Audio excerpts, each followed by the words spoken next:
Another game and another win for the New York Knicks. They have won 4 games in a row. They have won 9 of their last 11 contests, and they are officially the hottest team in the NBA. It seems like whenever they play, they're going to score 100 points in the first 3 quarters. The fourth quarter is a blowout where we kind of just all complain about Tom Thibodeau playing the starters a little bit too many minutes. But I'm enjoying the winning streak. I'm never going to complain about winning 9 of the last 11 games. If you're with me, if you're rocking with the New York Knicks and you're enjoying the New York Knicks win streak, 4 in a row, 9 of the last 11, the hottest team in the NBA, smash that thumbs up icon and give me an LGK in the chat. The Knicks came out of this game a little bit slow. Found themselves down, I believe, by 12 points in that first quarter to the Charlotte Hornets. They claw their way back, though, late in the first quarter. They close it on a 10-0 run, and they didn't look back since. They go down at the half by 1, and then right in that third quarter, they just absolutely take off. This was an awesome game for a lot of different reasons. You didn't have your best stuff early on the defensive side of the floor, and the New York Knicks kind of did a rotation of it's your quarter, then it's your quarter. Before we talk about the game, I do got to mention Jalen Brunson left the game late in the third quarter, ended up going to the locker room, did not return at all. He came back to the bench with a wrap around his midsection back rib area. He looked to be okay on the bench. I don't think he would have returned to the bench if he was extremely hurt. His dad and assistant coach,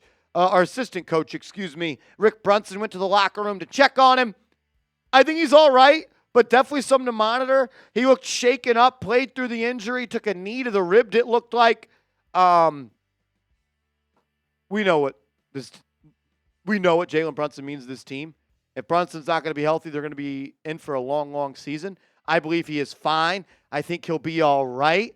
Once we get more injury news, we will break that down. That's why he subscribed. But, man, he was awesome in the first quarter. In the first quarter, it was Jalen Brunson who got things going for the New York Knicks. 19 first quarter points for Jalen Brunson. Most of the team came out lethargic, especially on the offensive end, but it was Jalen on the defensive end, even on the offensive end as well, but it was Jalen Brunson that put the gas in the tank for the New York Knicks. And then it was Josh Hart, I believe, in second quarter, who had 15 points as well. He was awesome all night long. He was good from 3. He was 4 of 5 at one point. He missed a 3 late in the game. But Josh Hart really, once again, showing why he is one of the better players in the NBA right now. I truly do believe that. He is a star in his role, and I think you can make the argument he is the best role player in the NBA. He carried you in the second quarter. And then in the third quarter, it was the OG Anunoby show. He had 15 points in that third quarter. And he really started to look like the defensive player of the year for a couple possessions. He did a good job in that third quarter on Brandon Miller. He had 2 blocks where he sent it into the concourse at the world's most famous arena.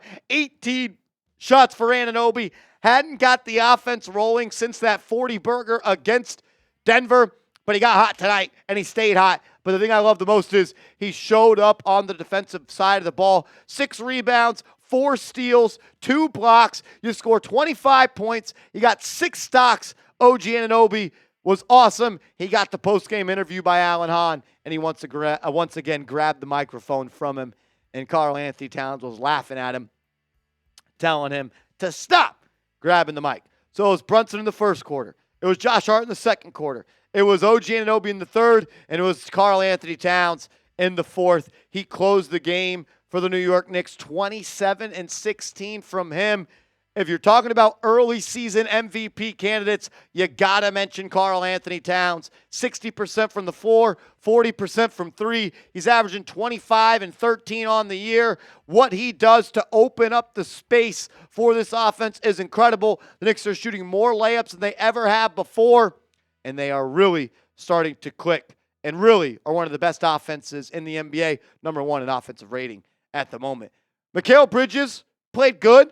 I thought he picked up his defense in that second half, still struggling to find the range from 3. He was hot 2 nights ago from 3. I think he shot like 30 or 40% a couple nights ago, 2 of 7 from here. But the thing I love the most was the playmaking. 7 dimes for Mikal Bridges, 19 points from him. He was money inside the arc. He was 5 of 8 from 2-point range. That mid-range game is money. Money man, Mikal in the mid-range is what we're calling him. Overall, a good night from him. Nothing to complain about when your team is up by 30 in that fourth quarter. That seems like they are starting to do that a lot. I don't want people to take this offense for granted. They continuously score 100 points in the first 3 quarters. That is not normal. This team and this offense is starting to cook. We'll talk more about the New York Knicks coming up in a second, but first, I got to give a huge shout-out to our proud sponsor, Game Time, the #1 ticketing app in the game. If you use that promo code ChatSports, you're going to get $20 off your first purchase where terms do apply. Shout out to Game Time. It's the best app to get last-minute tickets. Prices actually drop as the events get closer. The app will alert you when the best prices and best deals are going on for those tickets. The app is really easy to use. It's really easy to navigate. And they have awesome features like all-in pricing. That way the price you see is the price that you pay. And the Game Time Picks feature is also going to make sure that it's easy to go see your favorite people perform. So download the app, create an account, use the promo code ChatSports, CHATSPORTS, and get $20 off your first purchase. Where terms do apply. What time is it? It is game time. All that information down in the comments and description. No campaign tonight, so we got a little bit of a longer look at Miles McBride, and maybe that's why the starters played so much. You didn't have a backup like campaign to come in. Clearly, Tom Thibodeau doesn't trust a Tyler Kolek or a Pacome Dadier yet. McBride, 2 of 5 from the field tonight, 2 of 4 from deep. Had a nice step back off the bounce 3 in that left wing in the second half. His offensive game continues to grow, and it's going to continue to be an important ingredient here in the recipe for success for the New York Knicks. If he can continue to be instant offense for you, that'll be big. I like him more as an off guard, and I think tonight you saw the Knicks offense, I don't want to say fell off a cliff, but somewhat sputtered a little bit when Brunson was out. Payne could keep the offense afloat just because the ball handling, the playmaking, and the ability to push the pace and get in the lane off the bounce a little bit better. First night, Precious Achiuwa played this year. The thing I was most impressed about with Precious was his defensive versatility. We saw him attack shots at the rim, contest shots from the weak side, and he also moved his feet, I thought, well on the perimeter when guarding smaller defenders. There was a lineup that we got where it was like OG, Precious, Hart, McBride, and Mikal Bridges, and it was like, where are these guys going? Really good defensive effort there. One of the bigger storylines in the game outside of winning by 24 points, Precious Achiuwa's first game back, but it was Jericho Sims in the first half who got the first minutes off the bench as a big man. But it didn't last long. It was just a 3-minute stint for Jericho Sims, whereas Precious Achiuwa played 3.5 minutes in that first half, plays 9 minutes in the second half, does Precious Achiuwa, and Jericho Sims doesn't play at all in the second half. Sims had put some good stretches together. I thought this was one of his worst games. Had a couple of turnovers, didn't box out, didn't control the glass, and we saw Sims be benched essentially in the second half for Achiuwa.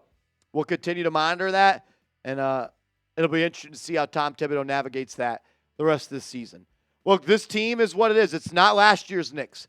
It's not 2 years ago Knicks. It's not 3 years ago Knicks. This is a New York Knicks team that we have not seen under the Tom Thibodeau era. It is space, it is pace, and it is ball movement, and it is offensive skill. They are going to win games in this league because the skill gap that they have against other teams on the offensive end. You shoot 54.5% from 3, 54% from the field, and you have 29 more assists. The Knicks are one of the best moving and grooving teams in the NBA, and right now that is all showing on the stat sheet when it comes to the offensive stats. Defense, I thought, was kind of crappy in the first half, but in the final 3 quarters, you hold them to what? They score 101 points, 101 minus 30. That is 71. You hold them to 71 points in the final 3 quarters. It's pretty good. We'll take that. We'll take that. And it was really not even a game in that fourth quarter. 4 in a row. 9 of the last 11. Your New York Knicks hot. And are hot. They're hot. Don't touch the stove. You might get burnt. Shout out to the Knicks. Keep on rolling. Keep on dominating. And we could talk about the Knicks more if you want to on Twitter. I'm on Instagram. I'm on Twitter at Marshall Green _. Hit me up over there, and let's go Knicks.